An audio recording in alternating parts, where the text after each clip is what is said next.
What's up, everybody? It's your boy Trippy, and here's my honest reacting to UFC 263.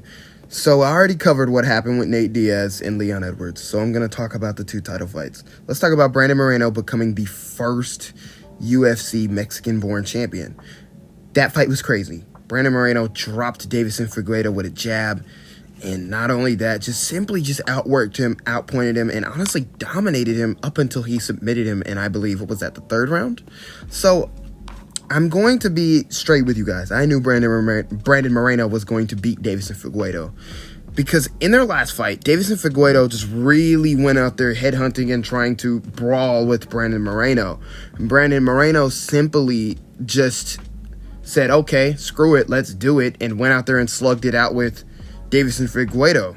So it's like, I felt like Brandon Moreno had a lot more to improve on and a lot more to game plan upon and fight completely differently than Deiveson Figueiredo did. I felt like Deiveson Figueiredo could honestly not fight a different fight than what he did in their first match. And I thought Brandon Moreno could easily switch up the game plan on him and find a way to win. But I thought it was going to be Brandon Moreno simply outpacing Deiveson Figueiredo, tiring him out, and just coasting to a dominant 5-round decision. Nope. He definitely switched it up on us, and he submitted Deiveson Figueiredo in the third round. Incredible. As for Deiveson Figueiredo, man, the guy is hittable. He drops his hands, and he just looks to come forward and crash into you with chaos. Man, all you need is a good method and a good game plan to beat a guy like him, and I knew it all along. If you could find a way around that power and around that honestly linear approach of Deiveson Figueiredo, you would give him a ton of problems, and that is exactly what we saw. Congratulations to Brandon Moreno. As for his longevity as being UFC champion, they're probably going to make the trilogy fight.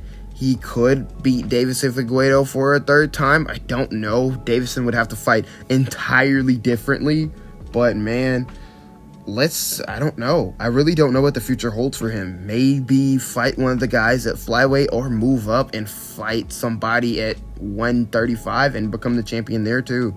That would be insane, and he would blow up in Mexico. But let's talk about the main event, shall we? Man, Israel Adesanya, you guys, say what you want about him, but this is a dominant fighter at 185, and I don't see anybody who can really give him serious problems. Everybody is calling for Robert Whittaker. I believe Robert Whittaker can make it competitive with Israel, but I just think that he meets the same fate again. It's just Izzy is too sharp on the feet. Marvin Vettori's defense, though, and that was a big narrative on this card today, is the defense of these fighters. Marvin's defense was not allowing Israel Adesanya to prevail with the traps that he was setting.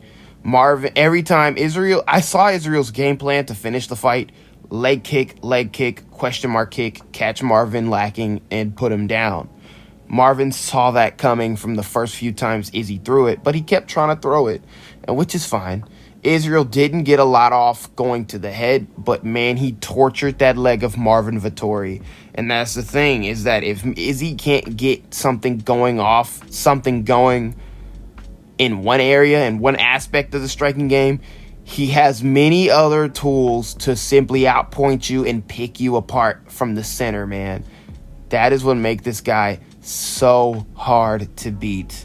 And I really, really, really do think that he is going to put another stamp on Robert Whittaker, man.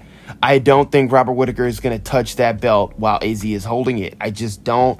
Somehow Marvin won this fight, then I could see where Robert Whittaker beats Marvin Vettori, outpoints him just like Izzy did, and then they make the rematch. But man, I just don't see a solid way that anybody beats this guy, bro. How do you enter in on a guy like Adesanya and score on him? How do you do it? The guy is so hard to hit. And if you are shelling up and making him miss up top, he is simply just going to go to the body, go to the legs, and make you open up from the top, and then he picks you apart with his hands. This guy is just so hard to beat at 185. 185 is his home. But let me know what you guys think. Who could beat Israel Adesanya at 185? Yes, the fight. I also thought the fight was a little boring, but I just thought that it was just a defensive display by both men. But Izzy was just the better fighter. He's just the better fighter. It's just no. Marvin could not get any of his game plan off. Izzy called it a 5-round dominant decision, and he did that. A 5-round shutout. He iced Marvin Vettori last night. So let me know what you guys think. What do you guys think that Robert Whittaker can do differently in this fight? Let me know what you guys think in the comment section below. It's been your boy Trippy, and I'm out again.